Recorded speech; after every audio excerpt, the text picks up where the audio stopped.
Hello and welcome to The Last Line. My name is James Albarn. Over the next 2 episodes of the podcast, you will be hearing my conversations with comedian and writer Stewart Lee and director Michael Cumming about their new film King Rocker that premieres on Sky Arts on Saturday the 6th of February at 9 o'clock. And before we start the podcast properly, here is a trailer for the film King Rocker.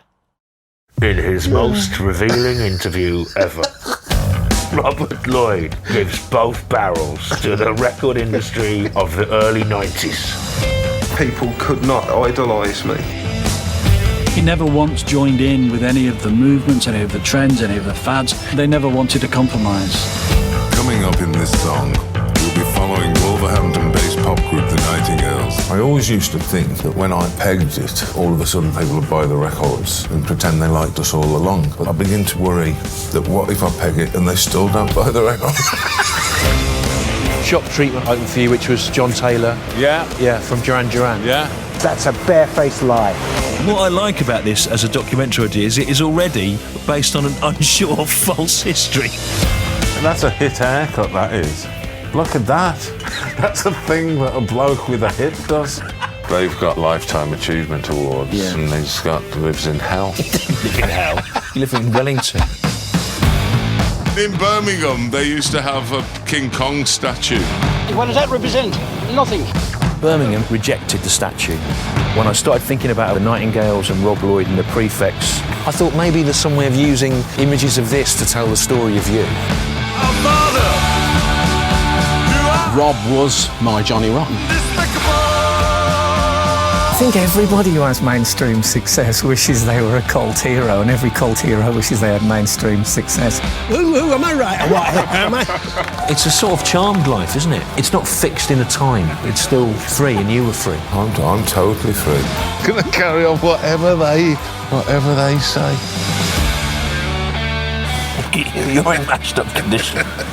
That Kong's in better shape than you now.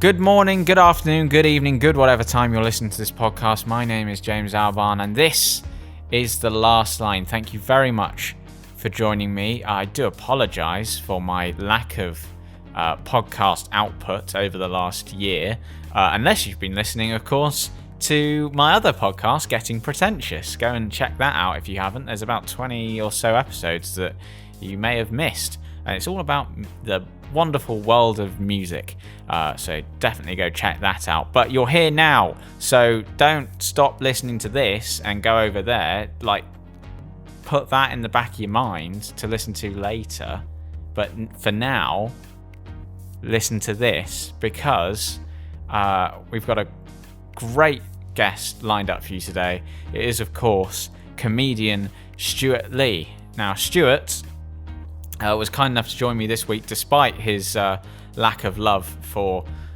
doing podcasts, to promote the film that he has made with Michael Cumming, who we're chatting to in the next episode, King Rocker. You just heard a trailer for it earlier, so you have an idea of what it's about. It's about Robert Lloyd and the Nightingales, a post-punk band from the 70s, and it really is worth a watch. So Saturday, 6th of February, Sky Arts. Go and check it out.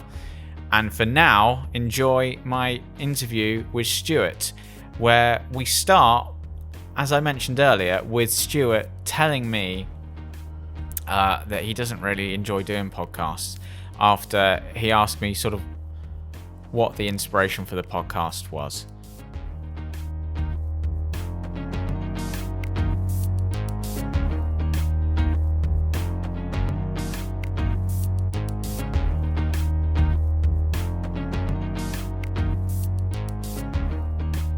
Well, I guess my sort of big inspiration was Adam Buxton. I'm just not as funny as Adam Buxton. Right, okay. And I saw, I was sort of I was sort of feeling good about myself because I thought, oh, I've got a guest that Adam Buxton hasn't had. And then I saw he uploaded an interview. Yeah, well, the reason for that is because I don't really like doing these. Right, no offense to you personally, no, and I don't really like, putting myself out there.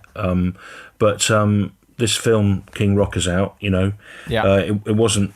We need to recoup some money for the people that helped us out with it. Because everyone worked for free basically except the crew, and we got Fire underwrote a bit of it with their maxing out their credit cards, Fire Records. So I kind of feel like I've got an obligation, and also weirdly it's to promote it in every possible way. And also normally what I do is get out there and do gigs and whatever, and we were going to do events where we screen the film and did a talk, me and Michael Cumming, a director, but we can't do that.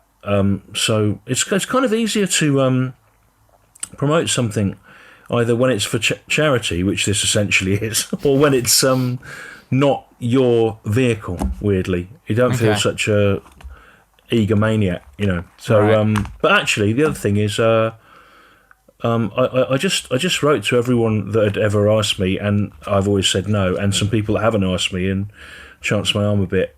And obviously, it came at quite a good time, a year into this, to have to talk to people a bit and think about what you're doing. It was quite good psychologically, really. So thanks for talking to me. Well, no, thank you for doing it, especially as you don't really like doing them.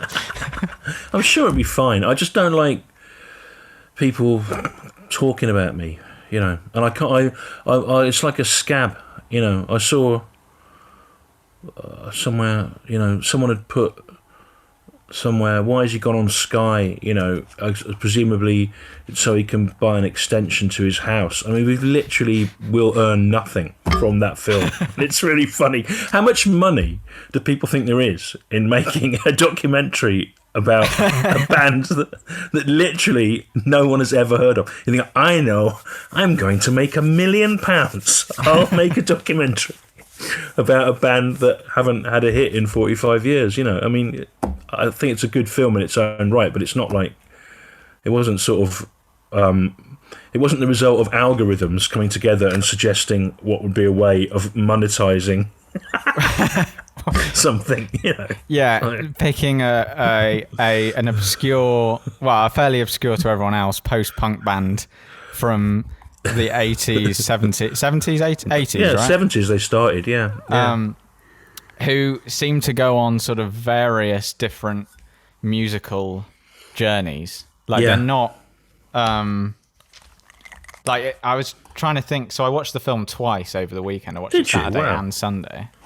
Has your partner that you live with seen it? Yeah, so we watched it together last night. Oh right. Oh. And so I was someone's Saturday night under lockdown. I was your Saturday night and Sunday night. That's yeah. Great. And I'm your Monday lunchtime now as well. Yeah, exactly. But I was trying to sort of think last night, like how you would sort of define their sound, and I don't think you really can, because there's in sort of the early part of the documentary when you first, because I wasn't really familiar with them before. Yeah, I mean, lots of people aren't, which is one of the good things about it, actually, because you don't necessarily know how it's going to end, except it doesn't end up with them being famous. So, yeah. And so when I first heard them in the documentary, there's a bit of sort of Joy Division-esque sort of drumming in there. The way they sort of roll across the toms and stuff. It would predate it, though, to be fair. Well, there you go. So yeah. And then there's a bit of I hear a bit of there's that performance of Not Man Enough, and that sort of vocal delivery. I don't know if it predates it again, but it's a bit David Byrne, Talking Heads kind of. Yeah, it's about the same time, isn't it? I think it's funny when I'm going through Robert Lloyd's record collection. The first two records in the cardboard box are Armand Duel, who what you were into if you were weird before punk happened, a weird German krautrock band. And Lee Hazelwood, who of course is best known as Nancy Sinatra songwriter, who writes, classically perfectly structured songs which manage to be pop music whilst at the same time as subversive, and he's got a bit of a country and western sort of twang to him. And I think that then Rob jokes, oh yeah, we're like Armand Duel fronted by Lee Hazelwood, and actually that's not a bad thing. They're sort of like an avant-garde group, but they have a sort of almost like a country sensibility or a rockabilly sensibility as well.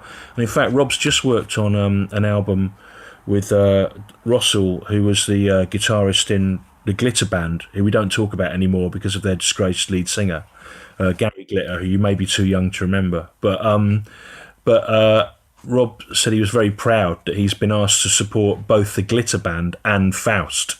Faust being a German group that made audio collage, kind of cut up their last British tour, their comeback British tour. The highlight was that they threw tear gas into the audience, So he sort of sees himself as somewhere between sort of glam rock pop music and the sort of people who would throw tear gas at an audience. Though, it is hard to describe them, and that may be why they've never quite landed, because people like things that boil down to a sentence, don't they? And aren't necessarily ambiguous or whatever. Because I think what you can't deny, even if you don't know them, when you've watched the film, you can see, even if you don't like it, you can see that they're really good at something. So. Yeah, I'm a bit obsessed with that Gales Dock song now as well, just because the riff is so good. It's just that's really funny because it sort of does to the idea of a rockumentary in its lyrics what I do to stand up. Yeah. It explodes it, and then so it has Rob at the end of each verse he tells you what's going to be in the next one, and at the start of the next verse he recaps on what was in the last one, like those really cheap documentaries that are on cable channels. And similarly the film has a sort of critical relationship with the idea of what a documentary is. But funny enough, that bit I didn't really know what Michael was doing there. I left him to it. And then I realised that afterwards we were both coming at this from slightly different angles that overlapped. I really like the documentaries of Andrew Cotting and those sort of experimental filmmakers that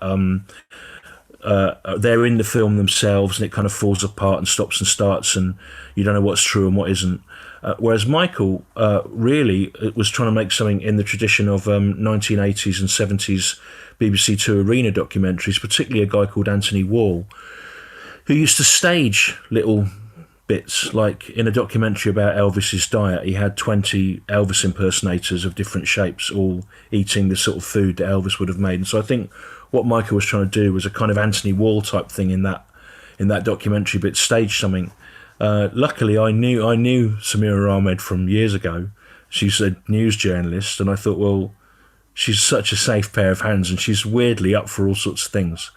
So we got her in to be the interviewer, and she was much better. She was much better at miming to Rob's lyrics than he was. Yeah, she was really good, actually. I know, what a pro. Yeah. Whereas you can see that he's got, in all the takes, he's got the laughter of a man who's relieved to have just managed to do what he was supposed to be doing, which is weird because on stage, what they do on stage, they do an hour straight through, no stops in between the songs. And like he says, they're really complicated words, and you can't just skim around on the surface and riff on them. They have to land.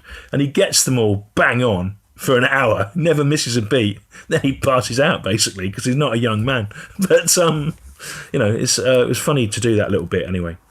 I mean, it's almost like, maybe I'm reading way too much into this, and I probably am. I'm a bit like, the problem with you is you overanalyze everything. Yeah.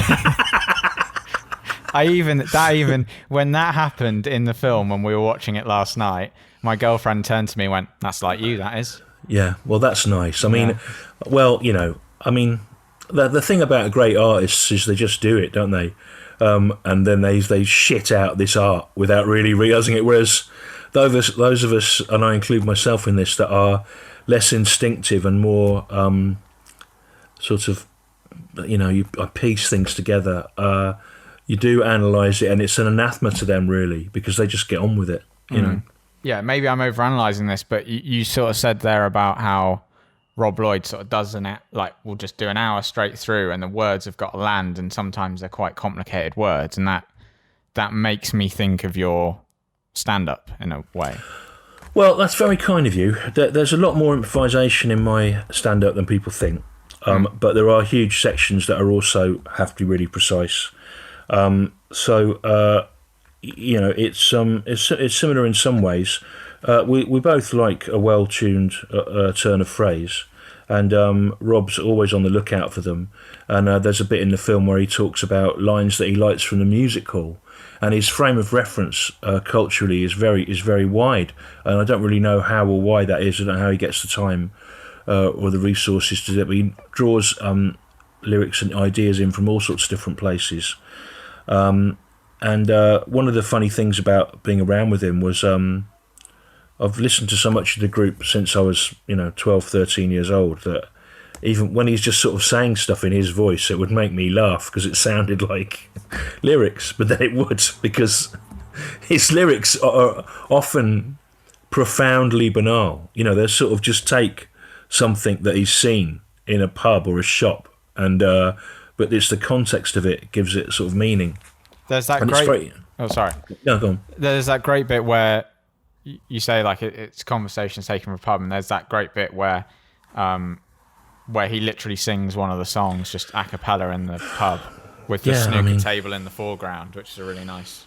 Yeah, it was amazing that. I mean, I can't remember if we asked him to do that or whether he suggested it, but when Michael got that, I thought, wow, this again.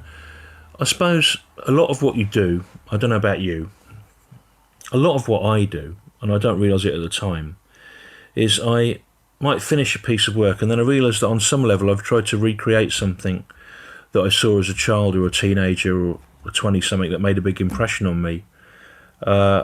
Certainly when I directed Richard Thomas's Jerry Springer the Opera, there were a couple of bits of it that were based on things in the first thing I ever remember seeing at the theatre, which was a pantomime of Jack and the Beanstalk in about 1974 with Jimmy Tarbuck in it, 1972 maybe, and the Irish singing group The Bachelors, and it stays with you. And I think that bit of Rob singing in that pub, it looks like some 60s BBC Two monitor documentary about Dominic Bain or someone, or some Irish poet or something. I mean, it's just kind of the sort of nakedly exposing thing that you don't really see in those kind of arts documentaries anymore, because they tend to be more constructed and controlled and rely more on celebrity talking heads. It was a great moment, but it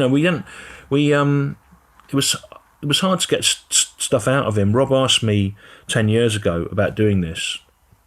It took about 7 years for me to get anywhere, because I needed people that would not interfere with it, and that would either either someone that would pay for it or people that were prepared to do it for nothing.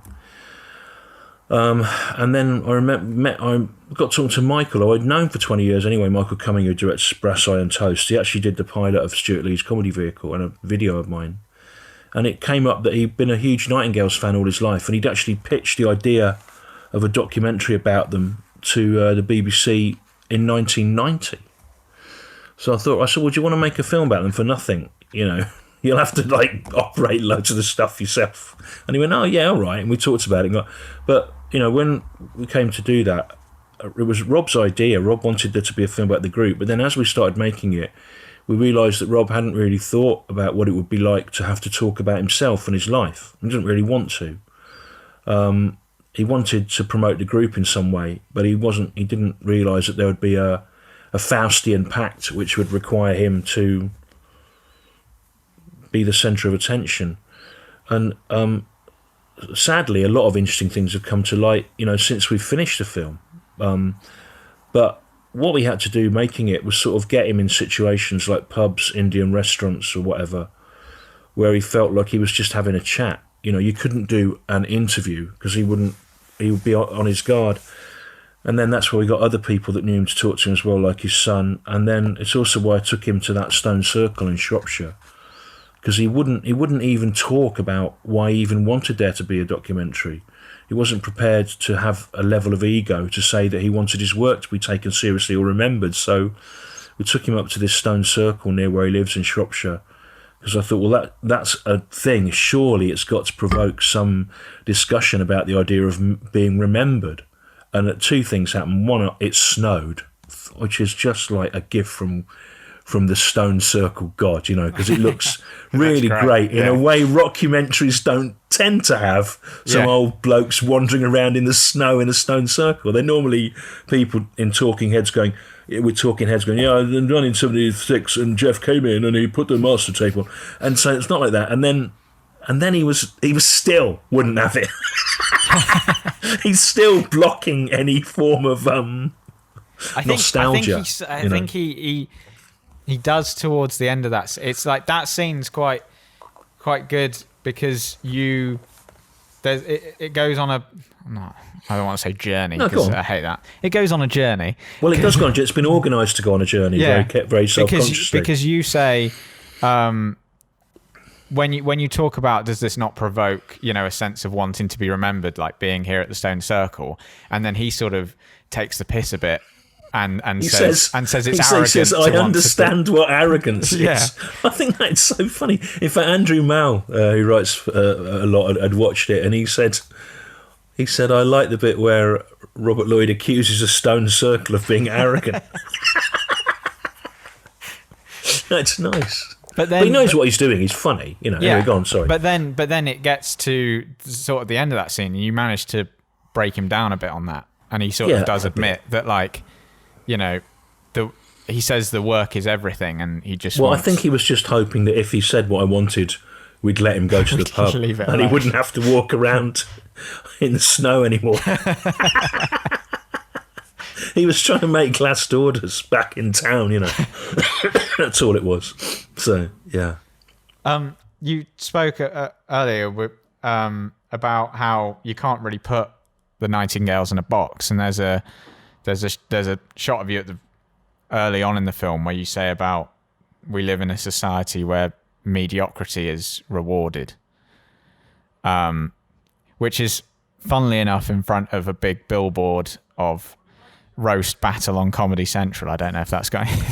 That's a coincidence. Of course, it's a coincidence. I mean, I know people in comedy think that I am this sinister figure that is controlling everything, but I didn't manage to arrange with Birmingham New Street Station to have a billboard. No, but it was a funny. But it's funny. There's another funny thing in that shot as well. Actually, pretty much the first thing that happens in the film, but I think even before you've seen me speak, is a little child falls over in the background. Did you notice that? Yeah. And his mum really janks him up like that. He goes on his arm. So there's loads of things like that you notice.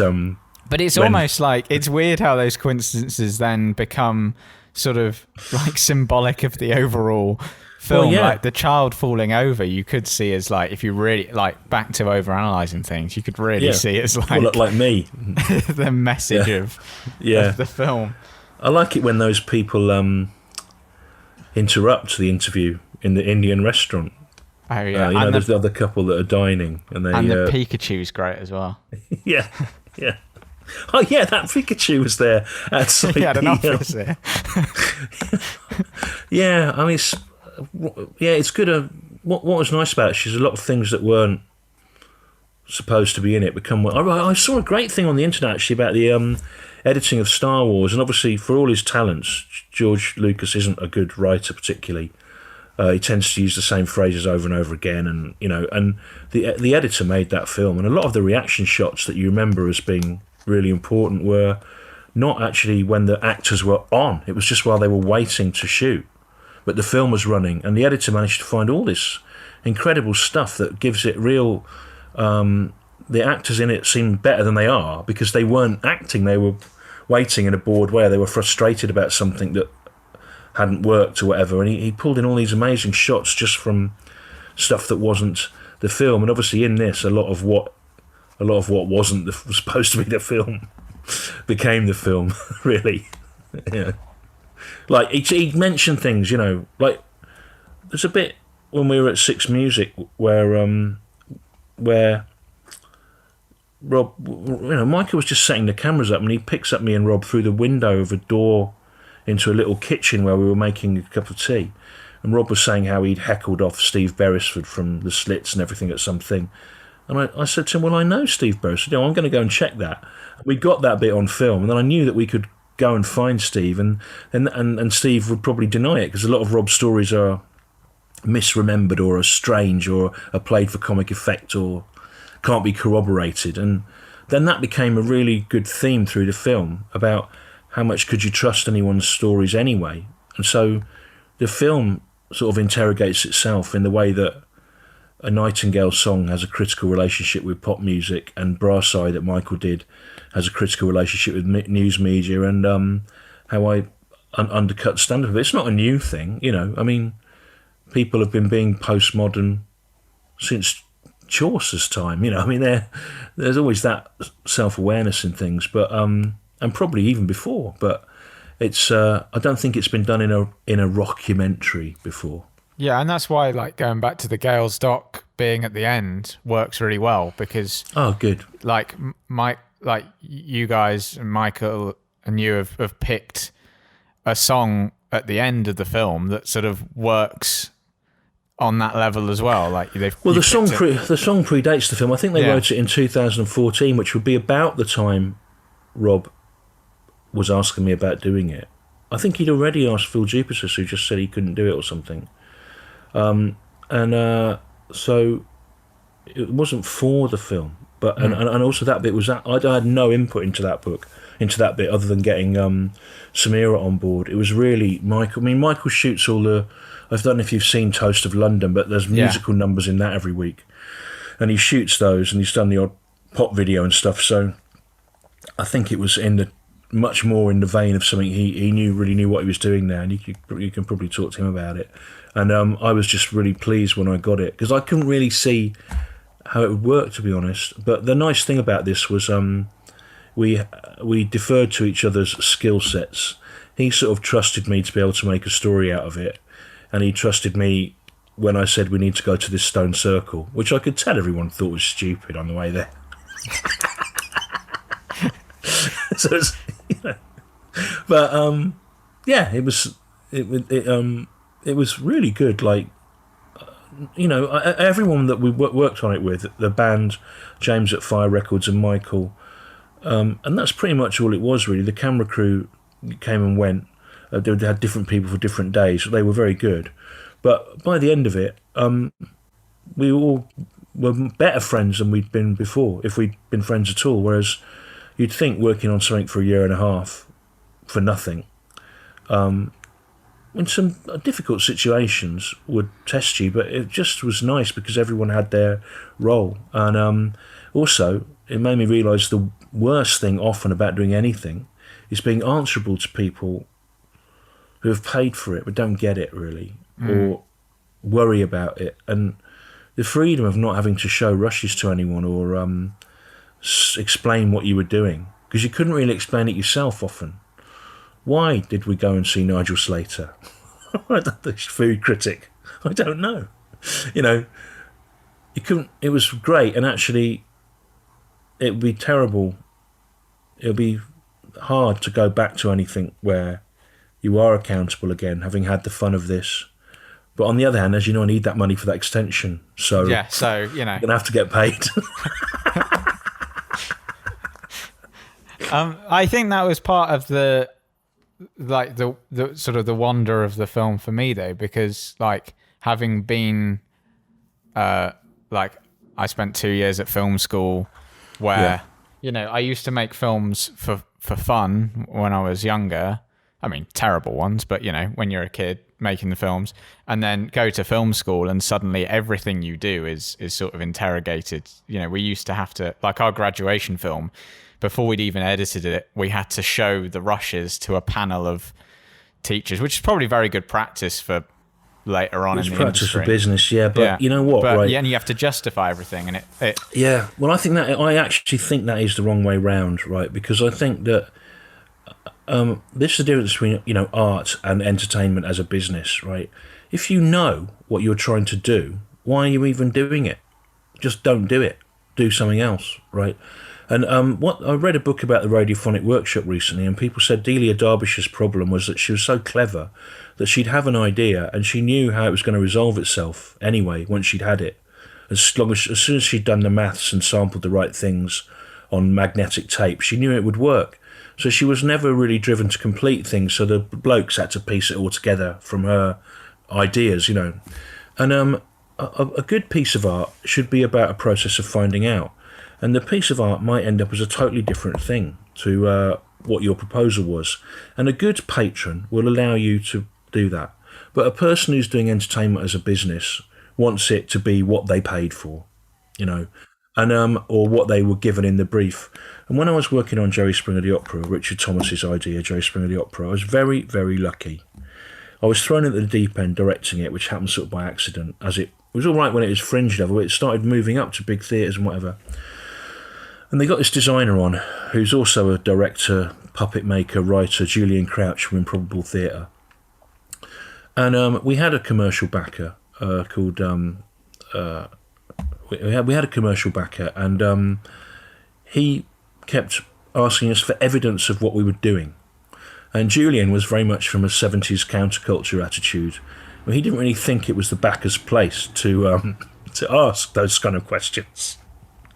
He felt the backer should trust you based on your track record, or did he like you as a bloke, and then not, you know, just sit, you know. And so we had to go to New York once to show the backer a model, and he paid for us to go and take this model, and Julian made a very perfunctory model of the set. It was almost provocatively lacking in detail, really. And I think he did it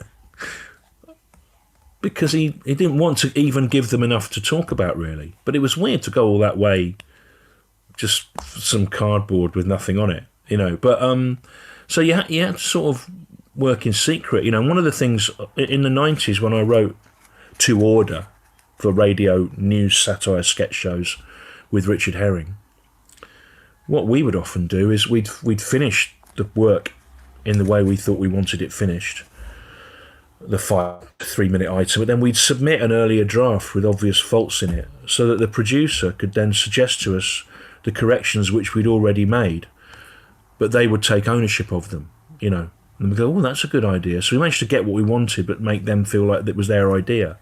And, you know, it's a shame it doesn't really work like that now.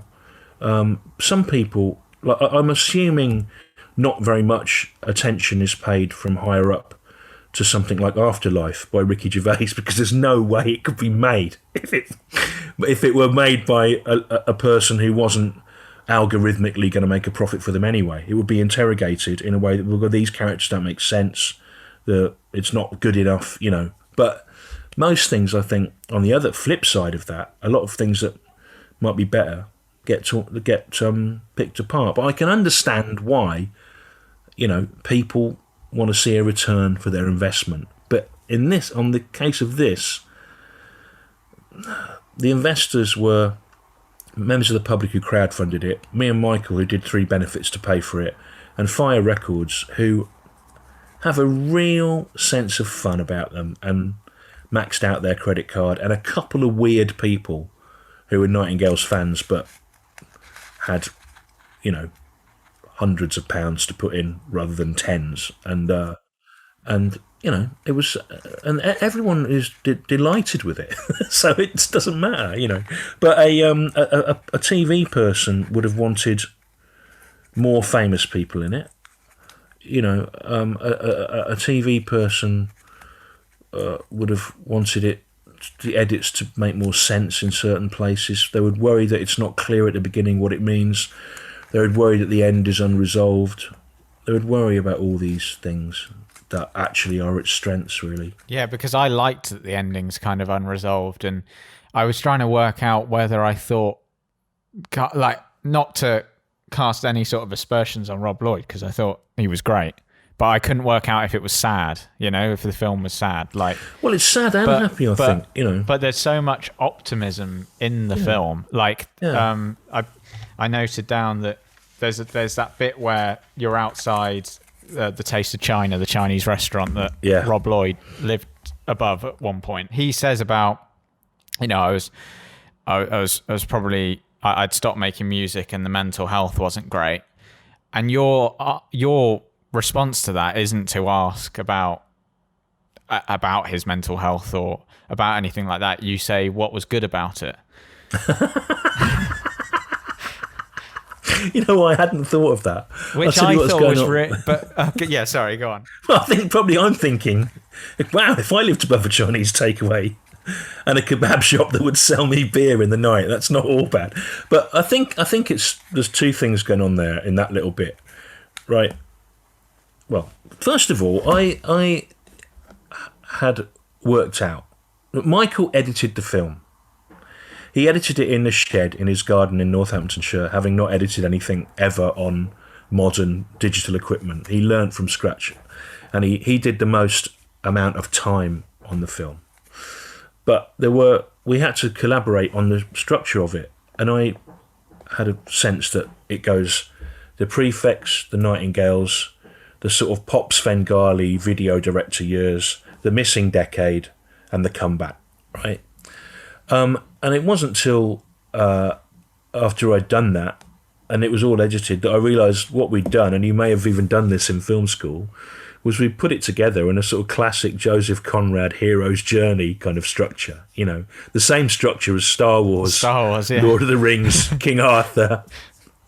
Yeah. You know, so there has to be that section 4 in our film where it all goes wrong, you know.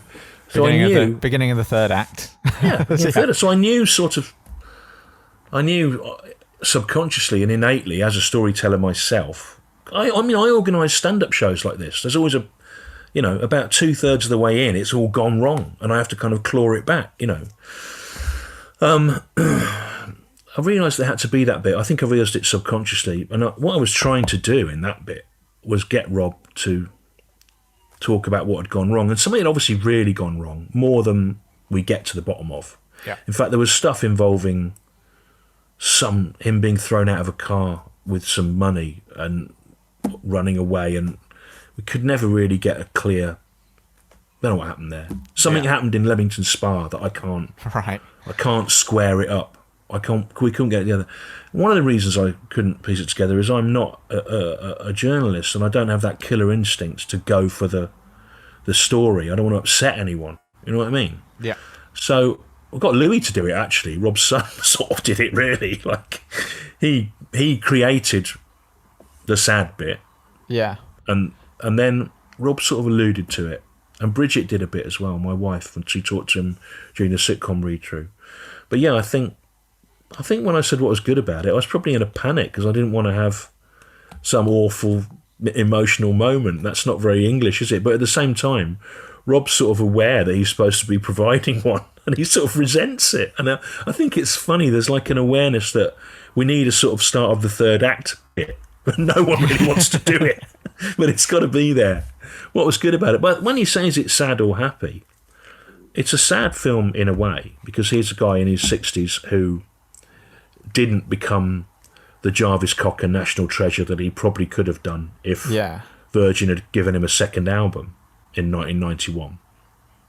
The world was ready at that point for a working class autodidact genius in a cheap suit with NHS glasses writing really clever lyrics over accessible pop music. It was there, and it was going to happen. It would have happened in the Britpop era, you know.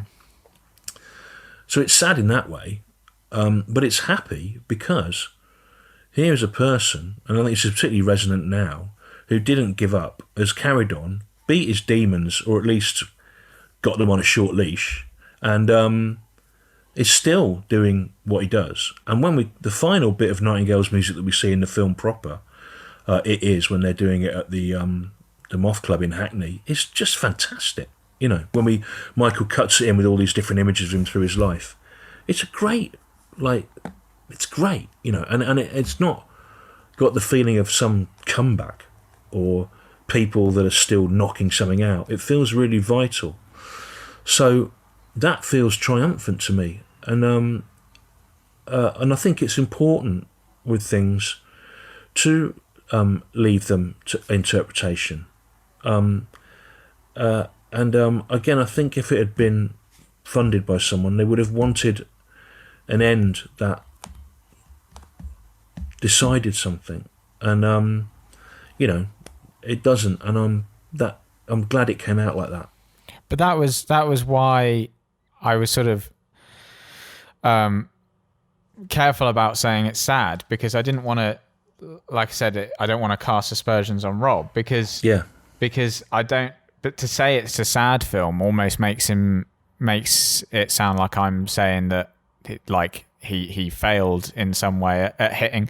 But actually, I think there's a real sort of, I mean, maybe not for him, because he would probably like a little bit more recognition and money if he was really honest about it. But there's something really cool about the fact that he did, like, there was almost a part of me when he's about to hit that sort of, when you get to the bit of the story where he's signed to Virgin and about to almost on the tipping point of like, does he become a mainstream success? That I was a bit like, oh no, please don't. I kind of like, you know. Well, actually, when he first mentioned it to me, which was in the Wheatsheaf pub in Fitzrovia, north of Oxford Street, where George Orwell and Dylan Thomas used to drink. He said he wanted to make this Anvil type film about how the Nightingales are really unlucky and they'd failed and everything, and about a failure of a group. And I went, well, you're not. The only terms on which he's a failure is that he's not famous, but he's a success in every other way, because the work's really good and he's still going, and most people that work with him seem to like him, so he's personally a success.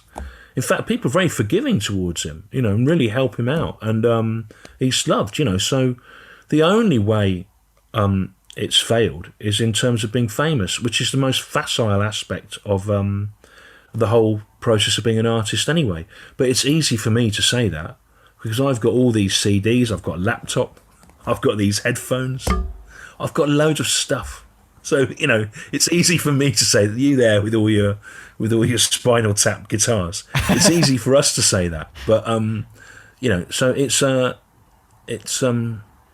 not failure. It's only, you know, that's why, you know, like members of the public, when they argue with you about comedy, they get very annoyed if you say that you really like someone and you think they're the best comedian, they've not heard of them. They go, well, if they were any good, I would have heard of them. Why? Why would you have heard of them? What relationship is there between something being good and you having heard of it? Pretty much none. In fact, often the direct opposite is true. Right? If you've heard of it, it's probably shit, you cunt. Right? So, you know, I don't know why anyone even thinks that, because people are always coming across things. I dread it, to be honest. The other night, right, when I was a kid, there was this prog rock band called Renaissance, and they had a hit in 1978 called Northern Lights. It's pretty catchy. It's one of those songs, it's a bit naff, but you can't get it out of your head. And I just found myself looking at it the other night on the YouTube, and then I thought, I wonder what their other stuff's like. I looked at something from about 1973, and it was on that cusp, you know, between being really just awful and brilliant, you know, like sort of some like music theatre kind of music, or right, okay, really, yeah. and I thought, oh fuck, you know, am I going to have to buy loads of bloody Renaissance albums now? That I've, you know, I don't really want to find anything else that I think's. But there's loads of stuff out there, and you find these things. Yeah. Well, I've never heard of that, and it's really good, and then it knocks you, or you think. I remember really liking Echo and the Bunnymen, you know, when I was 14. Yeah.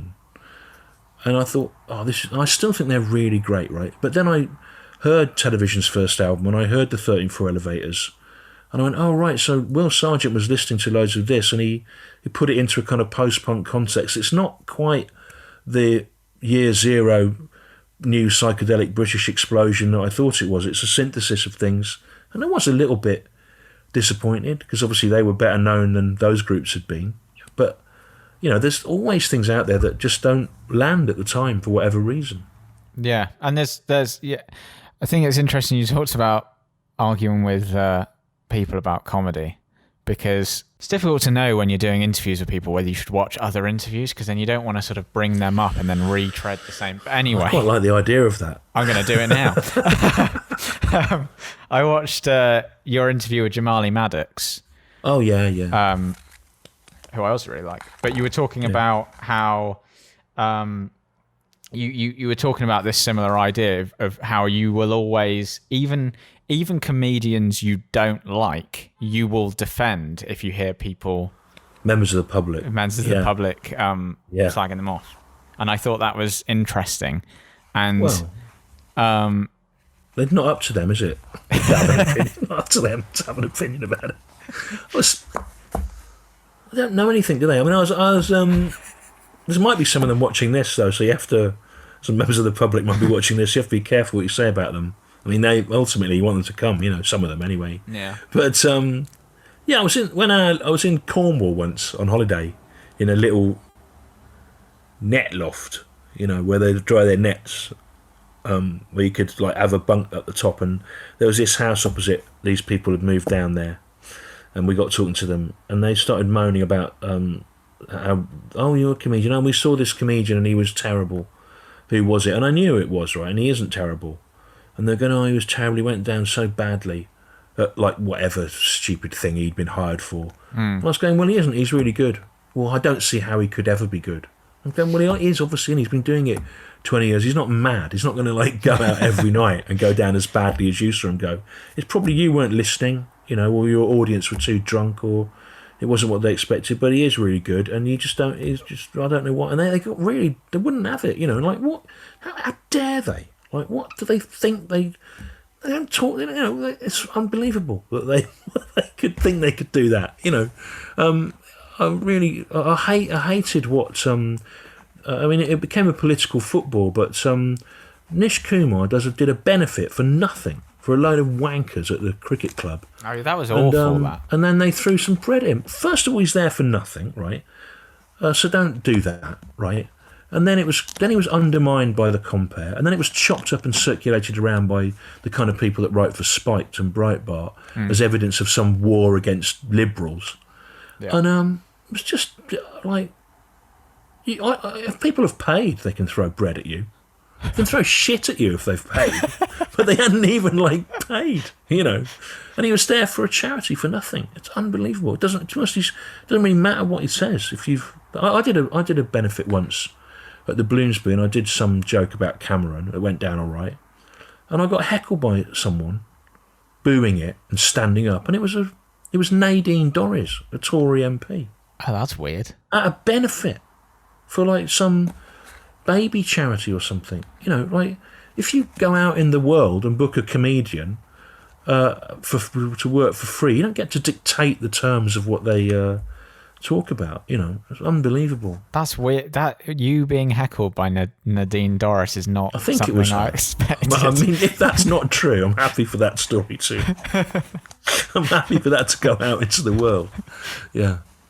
Yeah, I just thought it was interesting because, as you said earlier, about how when I mentioned the coincidental placement of the comedy roast battle in front of, which I've never actually watched, it might be really good, so I'm being unfair about it when I haven't even watched it. And you sort of said, you're seen as this sort of like. What did you say? You said you're sort of this villain of comedy. Well, one of the young ones that write for Russell Howard and everything said that I'm like Sauron, which I thought was really funny. I imagine sort of with a kind of magic eye in a tower, looking over the sort of battlefield of dead people, kind of the eye of Sauron. So yeah, the Sauron of stuff. But I just think it's interesting how you've got this sort of possibly unwarranted reputation on that front, but you then talk about how you're defending comedians to the general public. Well, so it seems to me like I spend a lot of time seeing how great I think stand-up is, and how and making programs to get loads of comedians onto them, and writing about all the things that I like. But you do one 60-minute routine about Russell Howard, and the next thing you know,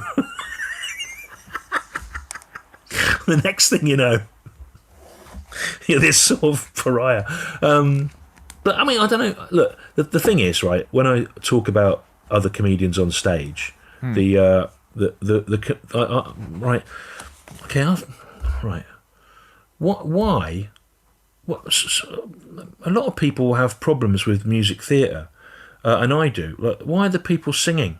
It's much harder than just speaking.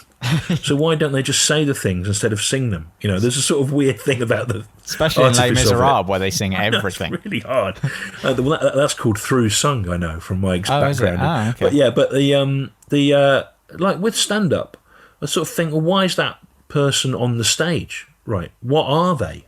You know, and so what I'm a stand up comedian on stage. I'm playing the part of a stand-up comedian as well. I'm not saying that I'm a pub landlord or that I'm your friend who's like you. All right, what about that? Hey! Or anything. I'm a stand-up comedian who can tour to between 150,000 and 250,000 people every year, depending on how many gigs he put on, who's had 4 of his own series for BBC Two, which was cancelled, and for whom there is a disparity between their critical acclaim and their level of general public recognition. That's who I am. And so the things that I say on stage come from the point of view of that character and informed by it. So of course he's going to moan about the business, right? That's like who he is, you know. And then when I'm writing about comedy, the slightly on the spectrum-y bit of me, I just write, it just feels like factual to me. It's not really, you know, it's not really intended. It's not true, is it? Because some of it, I like a funny insult, but I'm academically interested in how it all works, you know, and you can't really do that without saying you like how some things work or you don't like how some other things work, you know. So, but I think there's you know, for people that think I am this Sauron figure that is able to, I can't get anything made, you know. No one would look at this, for example. So. You know, I think when Alternative Comedy Experience was cancelled by Comedy Central, the guy who's in charge, who's a comedy writer actually, and had his own show on Russia Today at one point. He was a head of marketing. I've forgotten his name. And I'm not going, I've forgotten his name to belittle him. I've forgotten his name. But he said that it's all very well having clever Stuart Lee type material on Comedy Central, but we don't find it gets shared online in 30-second clips in its millions by the target 16 to 24 demographic, right? So one of the reasons I can't get things done is because I am thought of, first and foremost, as a stand-up comedian rather than a provider of small pieces of shareable information for the 16 to 24-year-old online demographic. But, you know, can't complain. Everything's fine. You can't really argue with that. Like you are not a content provider in that way. Yeah. But you're. It's like two people are playing different games. Yeah, I kind of increasingly feel like it's not really got anything to do with me, the world of comedy, which is a shame because I really loved the camaraderie of the 10 years that I was 5-6 nights a week working stand-up, you know, from 89 to 2000 on the comedy circuit, and I never really felt quite as free and as I did in the stand-up-y part of that. There was a period of the second half of that decade where I didn't really like the rest of my life, but I still loved doing gigs with different people every night in clubs, and I walk around the city under lockdown, and every little corner of every bit of London is a place where there used to be a comedy club in the back of a room, and I can remember all the people that I was on with there and meeting people to get lifts out of town to places, and it's very vivid. But I don't think my experience of it has got anything to do with people's experience today. I'm not, you know, I didn't have a student debt. I had rent was cheap. You got paid in cash for club gigs. There wasn't the aspiration that you could ever play a stadium, so you weren't thinking, I need to play a stadium. You were thinking, I'd like to play a 120-seater arts centre. That was your goal. So you were happier because you weren't tortured by the possibility of that level of, you know. But you know, people now they get into it for different reasons. I mean, you do meet young people now that have got into it specifically to be famous in some way. The same, and no one got into it to be famous in the 80s because most alternative comics weren't famous. And I remember in 91 we were doing a show in Edinburgh called Comedy Zone. 4 of us, 5 really. It was me, Simon Munnery doing Alan Parker Urban Road, great act, Mark Lamar, who was a brilliant stand-up in his day and a good writer as well. He's just given up now.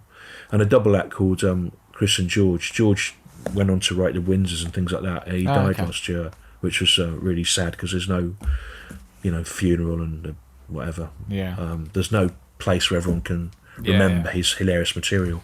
But anyway, Lamar, during that run in August, he got offered to host the Mary Whitehouse, the Word, which was a sort of youth magazine program. And I remember talking to him after the show, and dawning on me that he was going to be seen by millions of people on telly and be a sort of household name and would probably be able to do theatres and stuff. And it seemed absolutely incredible, that would happen to someone. Just a different time, Yeah. Going back to Rob Lloyd. So there's that interesting bit where, sort of on the same topic, where you chat to Frank Skinner, who I didn't realise wasn't called Frank Skinner. No, always. Chris Collins. Yeah. Well, Frank turned up and he sort of. I mean, I don't know if he thought about it before, but he basically provided 4 or 5 perfectly formed sentences that the mainstream created. Success cult hero one is the one that springs to mind at the moment. Yeah. Every mainstream act wants to be a cult hero, and every cult hero wishes they had mainstream success.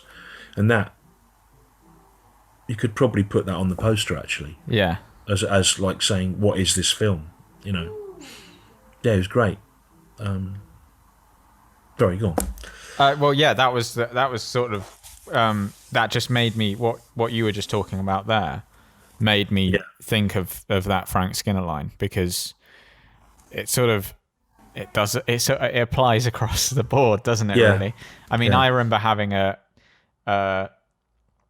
few tutors at film school who had made some, I think one of them had won a BAFTA. He had one film that didn't really hit, and then no one would want to make a film with him anymore. And it was just kind of like, it's terrible, isn't it? It's just like, this guy is like, there were a lot, when I was sort of aware of films as they came out, which I'm not now. When I was between about 16 and 26, I remember Hal Hartley and Tom DiCillo being great examples of that. Indie filmmakers whose first 3 or 4 films were great and got better and better and better, and then they were, given a bit of a break by a major studio, or there was a level of expectation about what they ought to deliver that they then didn't make, which just set them back or finished them off, really. Yeah. Or they had to find some way of starting again. And I mean, at least that's never happened to Rob. He was never been written off because he was never written on in the first place. So it's not. It also seems like he's never really compromised on what it is he does as well. Even when he gets signed to Virgin, that bit of music he'd written seemed to be, I mean, maybe the cover, because he sort of goes on about how that's a hit stance. I don't know, a sort of an indie rock purist would struggle with that record because there's some clean bits on it, and the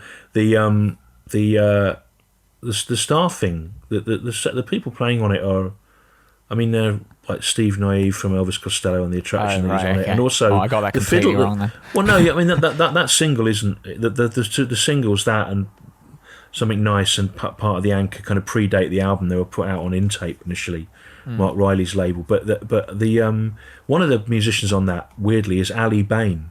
Now, if you know anything about folk music, your jaw will hit the floor. Ali Bain is thought of as, one of the great folk fiddle players of all time. He's from Shetland. He tours the world. He's he's like the sort of Segovia of the Scottish folk fiddle, right? And he's the fiddle player on Rob's solo album. And it's one night towards the end of shooting, Rob was in the pub and then started going on about how, because he had met Ali Bain, being a session musician on the album, Ali Bain had asked him and Tank, the big guitarist, who's not very well with COVID, I think, at the moment, so I must write him an email. But he asked them to go on this programme he had on Scottish television, where folk musicians performed on a barge floating in the Clyde River in Glasgow. And but Rob said that before they did this, Ali Bain sort of wound them up and gave them loads to drink and told them how he hated folk music and it was so square and they should really do something to cause a fuss. That's Rob's version of the story. I don't really know what they did, but right. The footage was never broadcast. Right, it was cut from the show, okay. So they were a guest short that week, and this is the first we'd heard about it. We got all the footage of Rob live that we could use is in the film, apart from one video for Rocking with Rita that belongs to WEA, and we couldn't afford to clear it. Warner Brothers or some big company own it now, and we couldn't afford to clear it. There isn't much footage. I thought, wow, there's footage of this. Nobody could find it. I'm not a researcher. We didn't have one, but I went all through different channels. I've met someone that used to know someone that I knew that went out with someone that had worked on it. Couldn't find it anywhere, but somewhere out there is a performance that was considered unsuitable for transmission on a Scottish folk programme. I'd love to see it, whatever it was. So a few things like that happened after the event, Yeah. I just think there's that, because there is that point where Virgin drop him and you think it is like it is that point in the film what you talked about, the sort of the lowest ebb, third act hero's journey thing. But it's like I said, it's almost like part of me, obviously for him it would have been amazing if he'd have become a mainstream success, but there's almost sort of a slight victory. Well, amazing in terms of as we were saying, it's not all necessarily cut out to be amazing if you're a mainstream success, but in terms of monetary and all that kind of maybe music industry's weird. But I'd not really thought about this, but it may be me partly imposing my own experience of life onto the film without realising it.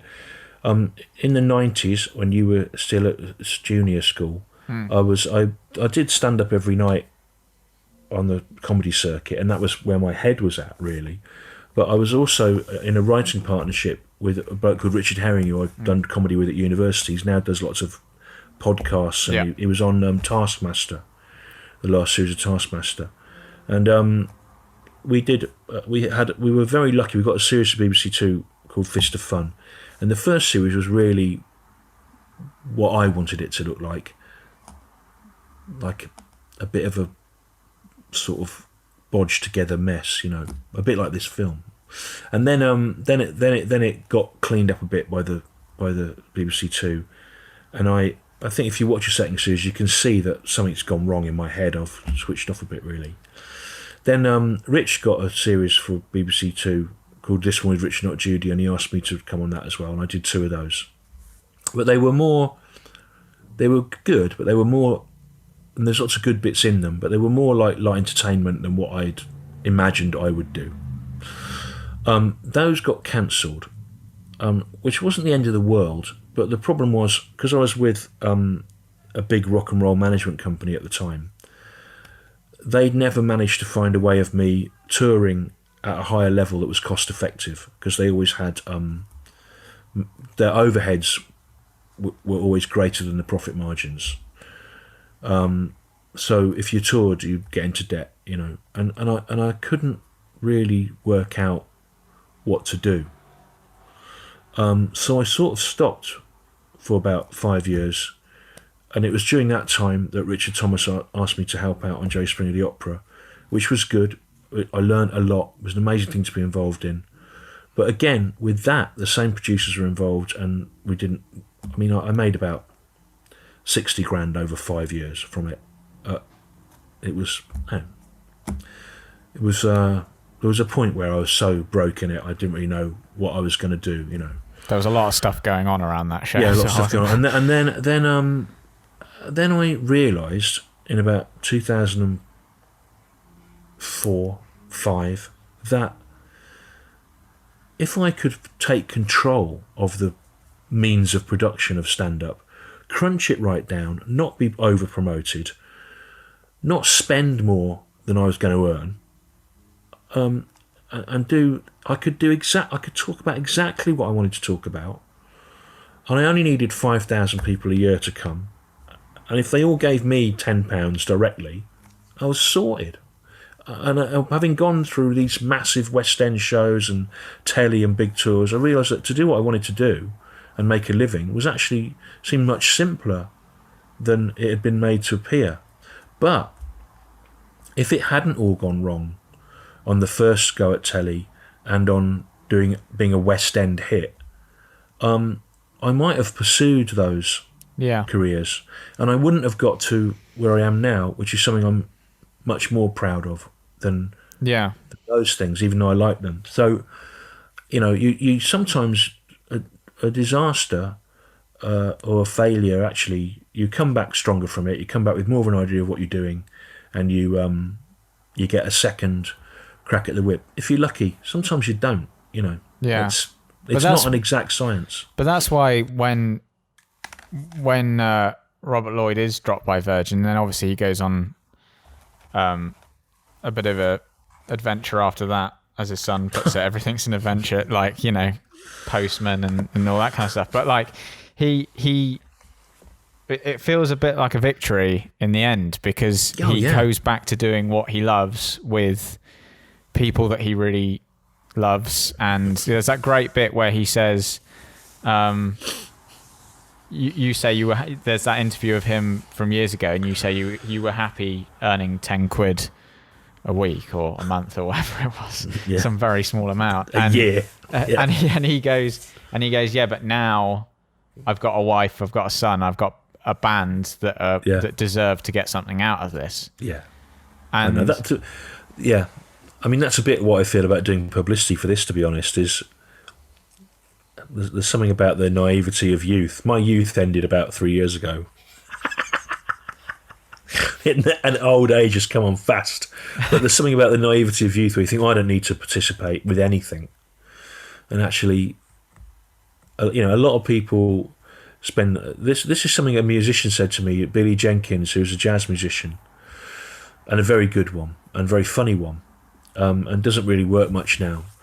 But about 20 years ago, I tried to do a TV project with him, which tellingly, a Channel 4 executive, I got a Channel 4 executive to come and see Billy at the Blue Elephant Theatre in South London, and he said, that was one of the most fantastic things I've ever seen.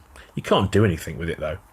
But that which sums up television. But Billy said, I spent my whole life trying not to sell out, and now I'd like to buy in, and there is a thing about that. At some point, can you cash it in? I mean, Henry Rollins talked about this. He got really slagged off for doing adverts, and he went, you know what? I spent my whole life not selling out, and all I've got left now is the sort of the high stock value of my credibility. And he's like, he was cashing that in on some level. I don't know if he put it in exactly those terms. That's sort of why an advertiser would want it as well.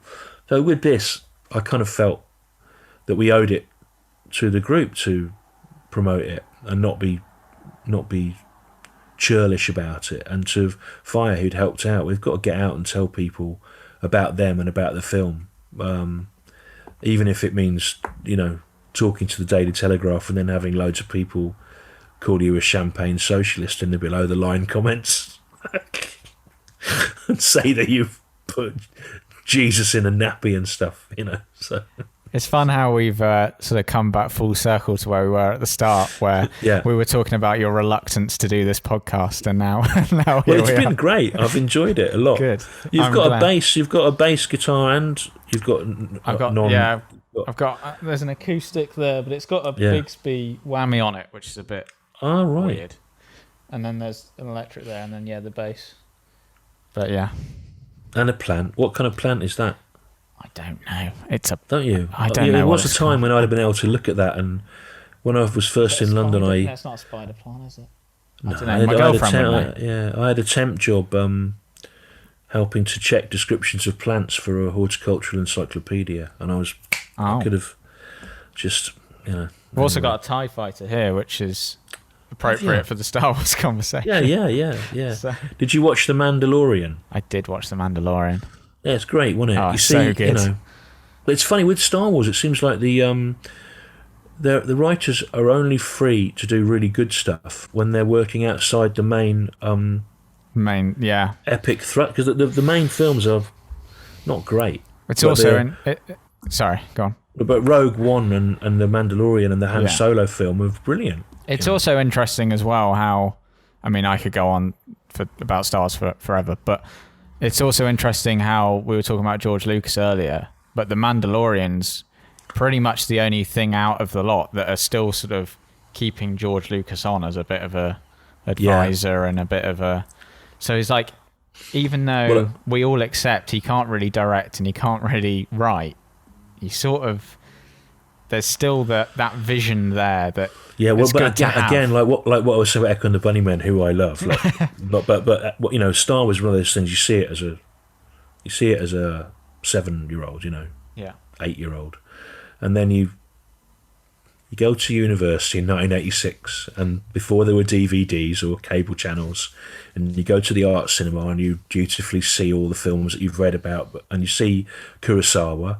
And you go, you go, oh God, and then you see Seven Samurai, and you see, and the Hidden Fortress. I mean, Jesus Christ, I only watched that for the first time about 10 years ago, and I already thought Star Wars is really, Kurosawa, and then Hidden Fortress is basically half of that film, isn't it? Even the relationship between the robots, the princess plotline, the old man in the desert, the shots of them walking across the desert. Yeah, it's weird. So what Lucas was good at was what Sergio Leone was good at. He was good at stealing from Kurosawa and putting it into another context. But actually, that's what I take things from performance art and other areas, and I put it into genre. Into genre, and I get people to... I watched this film last night called Killer Cop, and it was an Italian cop film from the mid-70s. And what was brilliant and shaming about it was a procedural police thriller, but it was about some terrorists had carried out an atrocity, and the cop had to go after them. And it was a bit like those the first few Dirty Harry films, but it was much better in the depth of the ideas, because every time he was on a bus, the cop or whatever, the detective, you were aware that all around him were people, members of the public, holding up newspapers, and they were having conversations about things like whether it was better to live in a fascist state, which of course Italy had been, that would rigorously clamp down on political dissent and stop bombs going off and imprison the kind of people that would cause them, or whether it was a reasonable collateral damage for having a free society. And this is all happening in this genre thriller, and that was what was great about genre, is you can sort of if you play cards right with genre, you can get art and politics and thought and ideas into it. And George Lucas, for all his faults, he expanded the idea of what genre could be.